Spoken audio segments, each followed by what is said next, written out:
Coming to you from a cozy little condo high atop Old 4th Ward, Atlanta. Welcome to The Ron Show on America One Radio. Here's your host, Ron Roberts. And I'm not ashamed to admit, I am at the age where I yell at the TV. Guilty. Actually, I probably do it a lot on Saturday and Sunday afternoons anyway, especially in football season, when the Braves are playing in a key playoff game and somebody in a clutch moment strikes out. Yeah, I talk at the TV then too, but it's at a louder pitch. It's more aggressive. I was having those very same moments last night while watching my dear friend. He and I, we go back years, actually, because I've watched him all these years. Lester Holt. I tune in from a Lester Holt. That's my choice. 6:30 at night. If I can't make the appointment, the DVR catches it for me. That's my choice of the nightly news. I think it's important to kind of be grounded and have that nightly news source, that amalgamation of all the day's headlines into the little 30-minute nice tidy package. I don't know. There's just something about it that just sort of centers me. And in a hyper-partisan era of this country, you know, there are folks who are just going to blow it off and say, mainstream media, it's left-wing. I never really understood that. When I watch NBC Nightly News or ABC News with David Muir, I never watch CBS. Who's the anchor? I don't know. Okay. Anyway, I don't see the bias. I just see the reporting. And it's in 30 minutes. It's not like you really have a whole lot of time to, inch the bias in there. Anyway, I'm watching NBC Nightly News last night, and Lester Holt was making me mad. Good evening and welcome. With the Trump campaign trying to move on from the fallout over racist remarks made by a speaker at a Trump rally over the weekend, some off-the-cuff comments made by President Biden are generating their own controversy tonight, shifting focus at a critical moment for both campaigns with under a week to go until the election.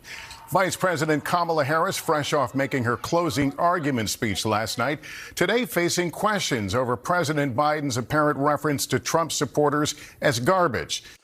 First of all, why does she have to answer for what Joe Biden says in the first place? Second of all, are we seriously trying to falsely, in my mind, equivocate what Joe Biden said about Donald Trump's speakers, the array of speakers at Madison Square Garden on Sunday? We've all talked about it for the last few days, just how deplorable, there's that word again, deplorable the lineup was, the awful things that spewed from that podium before he even got there. Are we seriously trying to falsely equivocate an off-the-cuff remark that Joe Biden said? You know what? Let's get to listening to it. The White House quick to clarify the president's words and meaning as the Trump campaign was busy threading the president's remarks into its own closing argument. Right. Harris responding this morning saying she strongly disagrees with criticism of people based on who they vote for. It's where we start tonight with correspondent Garrett Hake. Tonight, former President Trump weighing in on the firestorm over remarks by President Biden, where he appeared to call Trump supporters garbage. He didn't. Looking to turn Biden's controversial comments into a campaign rallying cry. Joe Biden finally said what he and Kamala really think of our supporters. He called them garbage. My response to Joe and Kamala is very simple. You can't lead America if you don't love Americans. You just go. Are you kidding me? Is that what Donald Trump just said? He literally, he has, for the last 9 years, spent a lot of time behind the podium, in front of cameras, saying really nasty shit about Americans as well. I live in a congressional district that he has called a shithole district. He talks ill of Detroit. He talks ill of Atlanta. He talks ill of any city with a majority-minority population. He speaks ill of those that he disagrees with politically, who are, by the way, also Americans. And he had the audacity to say, roll it again. You can't lead America if you don't love Americans. You just go. All right, thank you, Lincoln Project. Here's a summation. And it's not her. It's the people that surround her. They're scum. They're scum. And they want to take down our country. They are absolute garbage. Total piece of garbage. Garbage. Garbage. Garbage. Talking about garbage.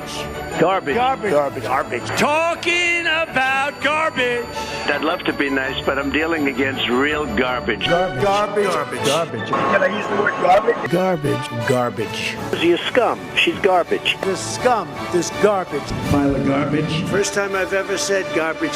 A garbage can. We're like a garbage can. Garbage can. Garbage can for the rest of the world. We're a garbage can. How do you like my garbage truck? This truck is in honor of Kamala and Joe Biden. For Joe Biden to make that statement, it's really a disgrace. I mean, really. By the way, you've got to see the video of Donald struggling to get in the garbage truck. There's something wrong with his right leg. And it seems to have been for quite a while. Has he had a stroke? Are we ever going to know this? You know what? I could go off on that for a few minutes, but I'm not going to do that. I'm going to stay on point here. And this is just the word garbage. That is just the word garbage. When Donald Trump speaks ill of other American people, and the stones on this guy to talk about being a leader and speaking ill of other Americans. I mean, there is a long and storied history, 9 years of it. And the Lincoln Project got half a minute out of just the word garbage. Could you imagine communists, Marxists? Could you imagine, radical liberal? Could you imagine, they kind of hinted at scum a little. I mean, there are endless encyclopedias of audio of this man speaking ill of other Americans. But I digress. Let me go back to Lester Holt, who I was yelling at a little bit. Well, this is Garrett Haake, too, on NBC Nightly News last night. While hours earlier, Vice President Harris separating herself from the president's comments. He clarified his comments, but let me be clear, I strongly disagree with any criticism of people based on who they vote for. I will be a president for all Americans, whether you vote for me or not. The president made those comments last night on a Zoom event with a Latino group, referencing Trump's Madison Square Garden rally. Right. Speaker at his rally called Puerto Rico a floating island of garbage. The Puerto Rican that I know, or Puerto Rico where I'm in my home state of Delaware, they're good, decent, honorable people. The only garbage I see floating out there is his supporters. What is wrong with that? I'm sorry. It's not. He didn't say Trump voters. He didn't say MAGA. He said his supporters.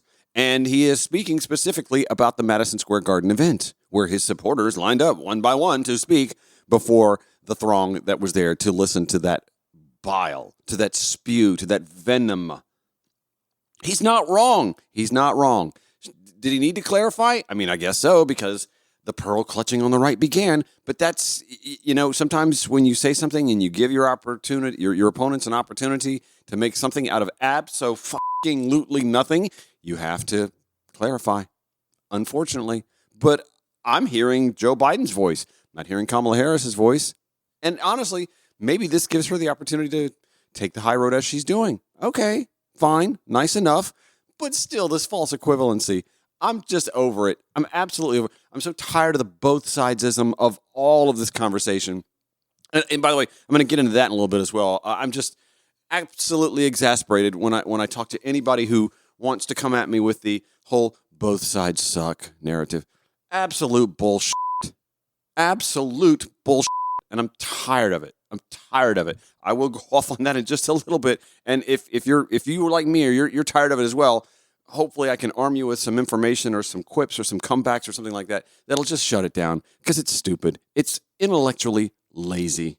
All right, back to Garrett Haake. His demonization of seen as unconscionable, and it's un-American. 2.5 hours later, the president posting on X, he was not referring to all Trump supporters, writing, quote, "Earlier today, I referred to the hateful rhetoric about Puerto Rico spewed by Trump's supporter at his Madison Square Garden rally as garbage.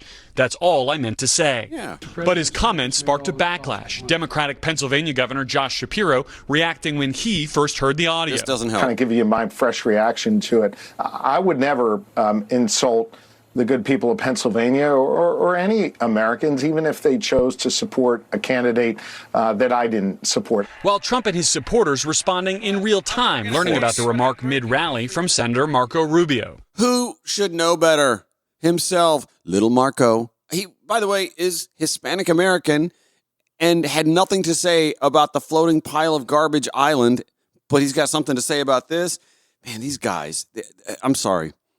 It's the Ted Cruz types, the Marco Rubio types, the types that are so feckless, so weak.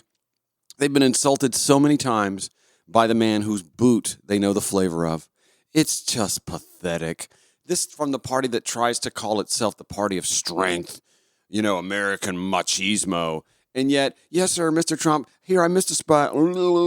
Here's Marco. Just moments ago, Joe Biden stated that our supporters are garbage. He's talking about you. You specifically. Wow. That's terrible.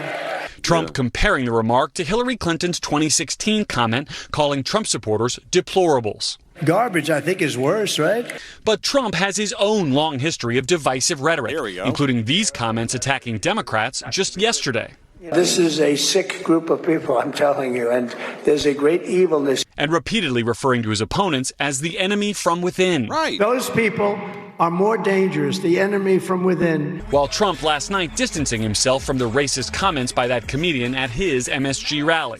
I have no idea who he is. Never saw him. I don't want anybody making nasty jokes or stupid jokes. Hello. First of all, this is your rally. This is your campaign. And if this is how you're going to run the country, maybe we should consider someone else. Because it seems pretty obvious you can't even control something that doesn't affect us. At least not yet, anyway. Your campaign. Your rallies. I thought you were the guy. The buck stops where? It never seems to stop at his desk. You notice that? When something goes absolutely wrong, I didn't know the guy. I've never seen that before. Well, I hate to tell you this, but all of the statements, all of the comments, all of the speeches, they were presented to his campaign before they went on the dais, before they went on stage. They ran stuff by them. In fact, there is reporting that very comedian, Tony Hinchcliffe, wanted to drop the C word on Kamala Harris, and the Trump campaign, surprisingly, if you ask me, put the kibosh on that. You can't tell me they didn't know what he was going to say. That's just, sorry, that dog won't hunt. Probably he shouldn't have been there, yeah. And late today, news from Puerto Rican music star Nicki Jam, who endorsed Trump. You know Nicki? She's hot. Where is Nicki? That's a boy. We need you. We need you back, right? Renuncio a cualquier apoyo. Jam now rescinding that endorsement, saying, quote, Puerto Rico deserves respect. Yep.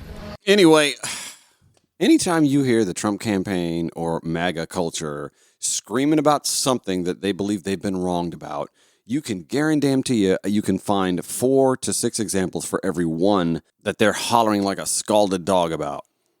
Okay, well, that was me yelling at the TV last night. Literally, that's kind of how I watched that entire segment. I was like, are we seriously making this the lead story of NBC Nightly News? Come on. Mainstream media can do better than this. This is pathetic.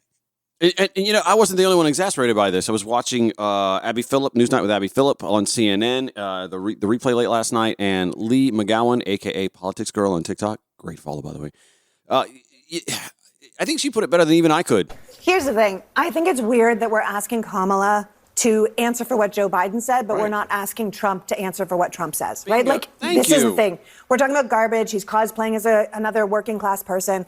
But his quote, he's quoted, I mean, you see him at the end of that quote, but his quote from Wisconsin was, it's not her, it's the people around her. They're scum, they're absolute garbage. And that's Donald Trump himself saying that. So why we're 2 days later talking about something that Joe Biden did where he tripped over his words, then corrected himself right away on Twitter. We're still talking about it 2 days later, but we're not talking about someone who says, we're scum, we're absolute garbage. Like, I don't know what we're doing. He said that and a lot more. That's right. A lot more, a litany more over the last 9 years. I need mainstream media to stop trying to look for fights that aren't fights to begin with and start focusing on actual issues. We have an election in just a few days. Back after this. You can follow Ron Show on your preferred social media platforms at Ron Show ATL, Twitter, X, Instagram, Threads, Facebook. A little something on all of them from time to time. And with each episode of this show, we podcast it. We give you the show notes. That's available to you at ronshowatl.com. I keep thinking about this election like I used to think as a kid when I would ask for something for Christmas. Say I wanted a bike for Christmas, right? And my parents would do this. They would joke about like, yeah, you could get a bike or we could get you a new set of encyclopedias. You needed a set of encyclopedias. Kids' encyclopedias were these giant collection of books that had lots of information in them. Think of it like the internet, but in 23 or 24 or 26 books, usually one for each letter of the alphabet. Before Google, that's what we did. We went to books to look things up. Anyway, my parents used to do stuff like that. And then on Christmas morning, I'd get a bike. I keep wondering, Like, if there are folks who are acting as if they're going to vote in a pretty scary direction, but on Christmas morning, we're going to wake up with the right result. That's kind of where my mind is. I keep telling myself, they're not really going to get me a set of encyclopedias. I'm going to get a bike. And it was a pretty traumatic little scenario. That's an example. I don't really remember what it was. I remember asking for a bike one year, and my parents were like, oh, I don't know, maybe we'll just get you this instead. I do remember them playing with me like that. And I'm hoping against all hope that, polling and enthusiasm, et cetera, and so on. But the thing that really gets me is the whole both sidesism. I'm over it. I'm so over it. It's time for y'all to grow the up. A friend of mine was posting on Facebook just literally almost 24 hours ago. Every 4 years, I hear the same arguments from the same people. Tired of being manipulated, pressured, and insulted. It's all getting old. Listen, I can't with this both sides garbage. It's a false equivalency. I will say this. If you feel manipulated, that's on you. That's all I'm going to say. That's on you. Because a well-informed voter, a well-informed citizen can't be manipulated. If you know your shit, then you can't be manipulated. It's lazy. And I'll say it to your face. It's lazy. It's intellectual laziness. If you think both sides are just out to manipulate you for personal power, or you're simply uninformed and lacking a firm grasp of reasons one side can win overwhelming majorities but still not win seats in power, or how gerrymandering and obstructing statehood for the majority-minority territories, like, D.C. and Puerto Rico, that's a real power grab by only one side. Because they're where it slightly undoes the rural conservative bias they tend to benefit from in the Senate. Or how stalling the size of the House at 435 for nearly 90 years dilutes our voice in Washington and affects the Electoral College as well, the one that gifts the rural conservative minority biased party presidencies despite losing, often by millions head-to-head. I'm done listening to the both sides crying. It's churlish, it's steeped in ignorance, and I've plenty of time to explain further. Obviously, I get 44 and a half minutes weekdays on America One Radio and Progressive Voices via TuneIn, right? So I can explain this if I need to. Why whining about it from a point of ignorance is exactly what one side wants, to wear down the majority until they quit trying, when what the majority needs is to suck it up and show the up, and consistently while staying informed. Now, the American Revolution lasted 8 years, and some of y'all feign exhaustion from even thinking about staying the course ideologically and at the ballot box. Please, folks wimping out during the Revolution were dodging bullets and cannonballs, muskets, and the hangman's noose. What is your excuse? It's like this whole garbage argument. I mean, if you aren't smart enough to delineate the difference between what Tony Hinchcliffe said Sunday in support of Donald Trump at Madison Square Garden and what Joe Biden's off-the-cuff comment was about speakers like Tony Hinchcliffe at Madison Square Garden, then I question your intelligence. I just do. Now, if you want to, complain about being manipulated, yeah, the right wing's reaction is an attempt to manipulate you. And if you're moved by it, you're easily manipulated. Friend of the show, Jay Bookman, coined an op-ed a couple days ago in the Georgia Recorder that I think captures some of this. They talk about, the election season is so nasty and so divided and both sides are just terrible about it. You don't see us hanging signs that say, F Trump in, highways and byways of the countryside. Jay Bookman found it, though. He wrote in this column, at a prominent point along Interstate 81 in West Virginia, for example, I saw a huge banner, maybe 30 feet by 50 feet, the type of oversized, impossible-to-miss flag that you sometimes see over an auto dealership, but this time soaring over a fireworks business on a deep blue field. In large, very visible white lettering, it read, F*** Biden. But the actual letters spell it out explicitly, leaving nothing to the reader's imagination. Bookman continues, we have a language that is rich in ways to express political opposition. Something as simple as a Trump-Vance flag would have sent a similar message. However, the anti-Biden sentiment of the flag isn't its real point. The point of the statement is its crudity, its vulgarity. The point is that the norms and rules that once made us a civilized society are no longer valid, no longer respected, and if you don't like it, well, the owner would probably refer you again to the flag flying prominently along a busy stretch of interstate where thousands of children and parents and grandparents pass it daily. You too would be his attitude.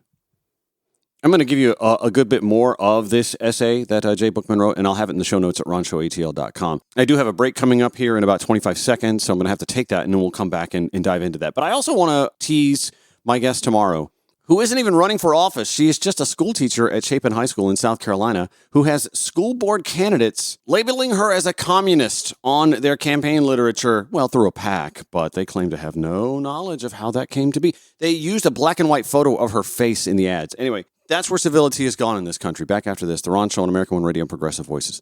Broadcasting 5 days a week to make common sense common again. This is The Ron Show on America One Radio.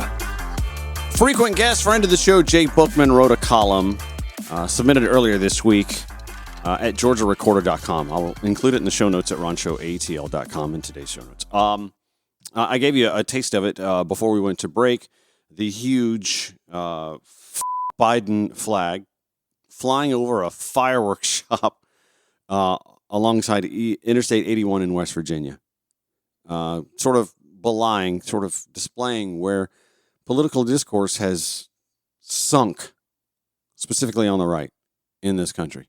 If you are just tuning in at American One Radio Progressive Voices, let me try and reset it a little bit. The point of the statement is its crudity, its vulgarity. The point is that the norms and rules that once made us a civilized society are no longer valid, no longer respected. And if you don't like it, well, the owner would probably refer you again to the flag flying prominently along a busy stretch of West Virginia interstate where thousands of children and parents and grandparents pass it daily. You too would be his attitude. Bookman continues, a decade ago, such a stunt would have been unthinkable, but a lot has happened over those years.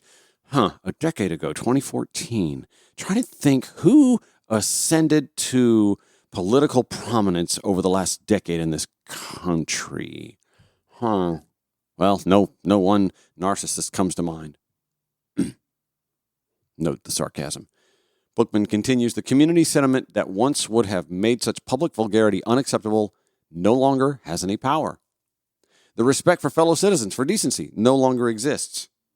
It's one of the things that, by the way, I have a problem, coming off script here, I have a problem with a lot of MAGA support. I like him because he says what's on his mind.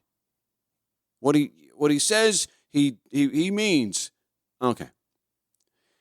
This is where, like, and I'm not saying that all MAGA supporters lack intelligence. I am saying those who say that, they do lack a set of intelligence. Because if you hear the stuff that comes out of his mouth and think that poses for intelligence, then it speaks more to yours. Let's be honest. A lot of really smart conservative Republicans, and we all know smart conservative Republicans. I've worked for some. I've worked with some. I collaborated with some from time to time in the radio industry. I do all the time in real estate. Smart people. They just happen to be conservative. I could sit here and whittle about with them on policy and find some common ground, I would think, in some measure, and still find flaws in their argument, obviously. Otherwise, I wouldn't be on this show all the time. They're smart people, and they know that man's antics and behavior is beyond reproach, that it's, here's that word again, deplorable, but he's a vehicle. He is a vehicle for moving their party along, for getting their ideology more ingrained in our body politic. They're thrilled. They've got a 6-3 Supreme Court majority. Do you know how long they've waited for that? They've waited, of course, to overturn Roe v. Wade.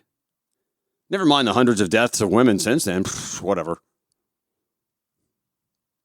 They don't agree with the way the man acts or the way he speaks or his boorish behavior, but he's just a means to an end for them. Anyway, back to Bookman's writing. The better angels of our nature that Abraham Lincoln once called upon have surrendered their white robes and wings in frustration. The goal is not to make America great again. It is to break the America as we have known it and remake it into something it has never been and should never be. In this replacement America, elections are great if you win them, but disposable if you do not. The Constitution is sacred, except when Donald Trump wants it to be terminated. Immigrants are, in the words of Trump, vermin who are, quote, poisoning the blood of our country. Political opponents are, to again quote Trump, the enemy within, a foe that he says is more dangerous to the country than Russia or China, and thus fair game to be put down by the U.S. military. At Trump rallies, official vendors sell shirts and hats referring to Kamala Harris as a hoe. Some people proudly dress their children in that clothing. A social media ad sponsored by Elon Musk's America PAC warns, quote, viewer discretion advised, then goes on to state, Kamala Harris is a you heard that right, a big old the C word. Later in the ad, it tries to explain that the C word is communist. But if your intent is to call Harris a communist, you would call her that directly. The real message of the ad is that Harris is the other C word, and it's okay to think so and say so, Bookman writes. At a Trump rally on Sunday in New York City, a comedian, he used in quotes, hired and vetted by the campaign, attacked Puerto Rico, a U.S. territory, as a floating island of garbage. He said that black Americans carved watermelons, not pumpkins, for Halloween. See, we missed all this. Where is that? And Latinos, quote, love making babies. There's no pulling out. I did air that. They come inside just like they do to our country.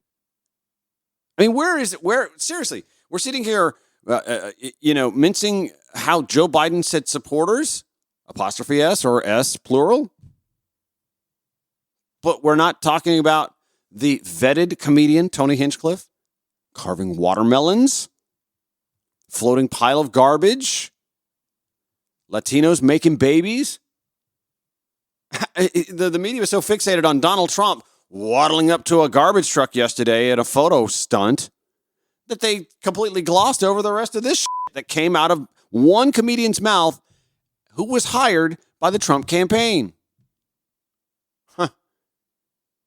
Bookman writes, the campaign later attempted to distance itself from such remarks, but the comedian in question is infamous for that brand of, quote, humor. He was hired because of, not despite, his racist shtick. It was planned. And of course, the tone is set at the top. In his own speech, Trump warned that, quote, a lot of immigrants are coming from the Congo prisons, a claim he's invented out of thin air because it allows him to scare white people with the word Congo. The United States, he has also been saying lately, has become the, quote, garbage can of the world. The place where the world sends its human garbage. Reading from Jay Bookman's latest column, his opinion piece in the Georgia Recorder. Think about that. We, the United States of America, he writes, have gone from melting pot to garbage can. And as we've seen from history, once it's okay to call human beings vermin and garbage, it becomes okay to treat them as vermin and garbage. Words become deeds, he writes. Which comes right back to the whole both sidesism that I'm complaining about a little bit from folks, I see in my social media sphere. My neighbor, Orrin, unhappy that he sees people using the word Nazi to describe Donald Trump. No, of course, Donald Trump's not a Nazi. He's a fascist. He is an isolationist. And that sounds a lot like Adolf Hitler to me. Is he willing to make millions of people expendable? I would argue that seems a distinct possibility. Not saying he's going to go to the point of putting people in camps and gassing them or killing them en masse or whatever. But he really does want to rid this country of a particular subset of human beings. I mean, we saw that in his first term, what he sought to stop coming here, and now what he wants to spend trillions of dollars, hundreds of billions at minimum, and destroying the economy in the process to eradicate this country of. I mean, Hitler wanted to inflict genocide. Donald Trump isn't genocidal, but he is still the diet soda version, I would say, of a malignant white nationalist, narcissist, isolationist. Jay Bookman continues. He wraps his piece by writing, "This is not an election about policy." Should be, though. I mean, it really should be. There's a lot of policies that we have disparate ideals about, and we really don't discuss them in a civil manner, in a deep discourse. I try on this show. Bookman writes, "This is an election about who we are as a country, as a people. It is an election in which we either honor or reject what we once thought was best about us, unique about us. We are spiraling towards an America that would have horrified earlier generations, conservative and liberal alike. And our last best hope to stop that spiral comes November 5th. Again, I will include Jay Bookman's op-ed in today's show notes at ronshowatl.com. I'm actually not as optimistic that even a defeat of Donald Trump on November 5th is going to stop that spiral. I really don't. I'd like to think that maybe there would be this spiritual awakening within the conservative movement, the GOP, to realize that taking that course, that MAGA course, is the wrong way to travel. But I'm sorry.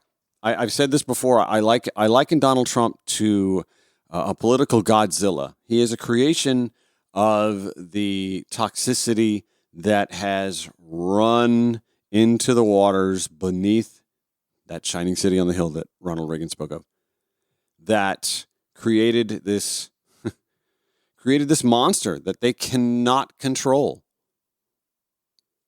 Donald Trump believes all the nonsense, all the spew, all the hyper-partisan drivel, lacking in substantive fact, data, math, science, but he believes all of it. Even if the talk radio heads or the cable TV mouths know for themselves isn't steeped in fact. It's, that entire industry is something of a, not new, calling a news talk station in radio a news station is a misnomer. They may do news at the top and the bottom of the hour, but it's what's in between that ain't news. It's talk. It's all talk. And it's biased talk, and it's hyper-partisan talk, and it's meant to distort and misinform, disinform, and nuance folks to vote a certain way. But it ain't news. I can say that about Fox News for the most part as well. Yes, they do have news shows and they have news segments, but it ain't news. Laura Ingraham ain't news. She ain't, Sean Hannity, not news. Jesse Waters, he's not a news anchor. He's not a journalist. These are not journalists. It's an industry to spin a narrative, several narratives, to disinform a population so that a political ideology can wrest votes from the easy to manipulate in this country. That industry ain't going to shut down. Do you think that Donald Trump losing is somehow going to be the death knell of conservative talk radio in this country? Hell no. You think Fox News is just going to go away? Hell no. They'll not learn their lesson. They will not. They'll continue. And as much as I can appreciate the Lincoln Projects and the Jeff Duncans and the Liz Cheneys, Dick Cheney for God's sakes, stepping up to aid this campaign to rid us of Donald Trump on the national stage, I want to know what happens if and when he's gone, what they do then. I think about the parable of is it the boy and the snake, climbing out of the hole, and then the snake bites him and the boy goes, "What'd you do that for?" "Well, you knew I was a snake." "I mean, sure, thanks for helping me get out of this hole, but you knew I was a snake. It's my nature." So what happens if and when Donald Trump is finally eradicated from our political discourse? What happens with Jeff Duncan and Liz Cheney? What happens with the Fox Newses? I mean, we saw text messages of Laura Ingraham and Sean Hannity texting January 6th to Trump's chief of staff, right? Trying to, implore their better wisdom on him as if that was just a little clue that, wait, they actually do kind of know that they are manipulators of the monster. There's your sign. I'm just unsure that after November 5th, if Donald Trump loses, that side, that industry, that billions-dollar industry is going to have learned its lesson. No, they're going to keep moving on, pretending like, well, that wasn't our fault. That was not us. That was him. And they'll quickly turn on him too, as they did briefly on January 6th before running tuck tail back to Mar-a-Lago to bootlick some more. And maybe he'll still have some favor because he does have a movement behind him, at least until he goes to prison. And how much of that movement will run from him or just move on to the next cretin? I mean, his son ain't far behind him. Junior? Oh, yeah. Keep your eye on him. He's a slick talker, too. The problem is, I actually think he's a good bit smarter than his dad, as is J.D. Vance, as is whoever else may step up to take the podium, to take the reins of that movement. And I'm telling you, whereas the Liz Cheneys and the Jeff Duncans might bristle and go, I think we need to try to take a more civil route. I don't see Fox News. I don't see Laura Ingraham, Sean Hannity, Jesse Waters, et al. I don't see talk radio easily giving up on that because the easy to manipulate, that's great audience fodder. And there's a lot of it in this country, obviously, which takes me back to journalism versus entertainment. Getting the story right, factually right, doesn't mean shit if the ratings and the revenue are streaming in. Back after this. Final stretch of the Ron Show for Thursday. And speaking of op-eds, I also came across this one from the Atlanta Journal-Constitution's Patricia Murphy, who writes about the unfinished business of January 6, 2021. And in this piece, she writes, of the many differences between former President Donald Trump and Vice President Kamala Harris during their presidential campaign, one of the most stark is the way they talk about the events of January 6th. For Harris, it was a day of infamy. By Trump's own telling, it was a, quote, day of love. He spoke of the Love Fest at Madison Square Garden, too, actually. He's calling that a Love Fest. Specifically, it was a day when a group of Trump supporters marched from the former president's defiant speech on the ellipse, Patricia Murphy writes, to the U.S. Capitol, where Congress was certifying the 2024 election for President Joe Biden. There, they pushed past and beat Capitol Police, scaled the walls, smashed the windows, and made their way into the House and Senate chambers just as the count was underway. Although January 6th is historically meant to be example for the world of the power and resilience of American democracy, on that day, it showed democracy's fragile and fraying hold. The day began, Patricia Murphy wrote, with a Save America rally on the ellipse where Trump told his supporters the election had just been stolen from him and from them. He then listed all of the false claims about the 2020 election that had already been disproved in counts, recounts, and multiple court cases. He called the Secretary of State, Brad Raffensperger, crooked, and Governor Brian Kemp, the pathetic governor of Georgia. Vote him the hell out of office, please, he said. And he said it was time to demand that Vice President Mike Pence and Republican lawmakers send the election back to state legislatures to let them decide who should be president. We're going to try and give them the kind of pride and boldness that they need to take back our country, Trump said. So let's walk down Pennsylvania Avenue. He, of course, did not. Patricia Murphy continues, the horrible scenes that came next are well documented. U.S. Capitol Police officers were first overrun and then battered and beaten by marchers who by then had become a violent mob. Officers were sprayed with bear spray, but beat over the head with flagpoles and repeatedly and violently assaulted. More than 140 Capitol Police were injured in the melee, including some who were so severely hurt they later died from their injuries, including 4 who died by suicide. A Trump supporter, Ashley Babbitt, was shot as she crawled through a window into a hallway that leads to the House chamber. A crowd of Trump supporters chanted, "Hang Mike Pence." And as intended, the House and Senate were forced to stop the certification of the electoral votes for Biden and seek cover while the riot continued. Although all of this was broadcast on live TV with news anchors watching on in horror and astonishment, Trump did nothing for hours to urge the attackers to leave.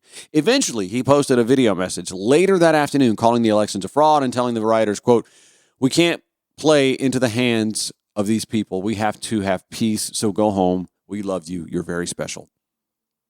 The people involved that day are still paying the price. Nearly 1,000 people from across the country have been convicted of crimes ranging from simple trespassing to seditious conspiracy. As my colleague Chris Joyner, Patricia Murphy writes, has reported, Georgians are still being arrested and prosecuted for their actions, including for using a giant Donald Trump campaign sign as a battering ram against police. But to hear Trump describe January 6th on the campaign trail this year was a day of love. He has called those arrested hostages, warriors, and unbelievable patriots. He has promised that if he's elected, he would absolutely pardon the ones convicted. Oh, absolutely, I would. If they're innocent, I would pardon them, Trump said during a panel at the National Association of Black Journalists. They were convicted by a very tough system. He has recorded a song with the January 6th prison choir, a group of defendants from January 6th who are jailed in Washington, D.C., and sold it on Spotify. He featured the song at his first rally launching his 2024 presidential campaign. The song is called Justice for All. Unironically. Compare all of that, Patricia Murphy writes, to the biggest applause line that Vice President Kamala Harris delivered at the Democratic National Convention when she promised to hold sacred America's fundamental principles, from the rule of law to free and fair elections to the peaceful transition of power. Tuesday night on the Ellipse, in nearly the same place when Trump called the election stolen and Raffensperger and Kemp corrupt, Harris said, "We know who Donald Trump is. He's the person who stood at this very spot nearly 4 years ago and sent an armed mob to the United States Capitol to overturn the will of the people in a free and fair election." Patricia Murphy writes, I've spoken to too many Republicans to count in Georgia who decided on January 6th they would never vote for him again. They voted for Trump in 2016 and 2020, but watching the Capitol swarmed and ransacked as Trump remained silent was a break with those voters that will never be repaired. Murphy continues, but there are others, especially younger voters, who still believe in what Trump is saying. Tony Fernandez, a business owner who moved to Georgia from Florida, said House Speaker Nancy Pelosi should have had more security ahead of time. Quote, I think it was preventable, he said. Several first-time voters at Trump's rally at Georgia Tech last week also told me, Patricia Murphy writes, they were just in ninth grade that day. I don't know as much about it as I would like to, said Danny Pacheco. His friend, Tony Serrano, agreed. I've heard about it. I was only 14, he said. I was shocked how that could happen. They're both voting for Trump, Murphy says. In many ways, January 6th is the unfinished business of the 2020 election. A referendum on the man who watched and did not stop the assault on American democracy that he set in motion. Patricia Murphy finishes, vote wisely, Georgia. Obviously, I will include that as well in today's show notes at ronshowatl.com. You just keep hoping that like we're all going to awaken as a country on November 6th in the morning from a fever dream. Like the sweat will have run through us. We'll have all just sweated it out and have moved on and can feel healthier as a country, as a democracy, as a United States of America. And as much as I'd like to feel optimistic about that, I tend to think, bless his heart, my roommate, he's like, oh man, I'm so tired of hearing about politics. Well, waking up to hear a podcast each morning, being produced, in the building probably doesn't help. But nonetheless, I don't think much is going to change when it comes to the tone and the tenor of this country, because we've seen how quickly the same folks who were exasperated on January 6th, 2021, that evening, and January 7th, started warming right back up into the same old song and dance by January 8th, 2021, and every day since then, which is why we have to stay vigilant. I know folks don't like to hear it. Stay woke. I know, stay woke, stay mindful, stay aware, stay vigilant, stay the course. I keep saying stay the course. This isn't just a one election cycle that's going to change things. You got to show up in 2026, and you got to show up in 2028, and in 2032, and in 2034, and 2036. Maybe by then we start to see the change in tone and tenor with sustained losses on their side and wins on ours. That's it. We replay 5 to 6 p.m. today on America One Radio, 11 p.m. to midnight at Progressive Voices via TuneIn, and then wherever you podcast. Show notes at ronshowatl.com. Have a great day.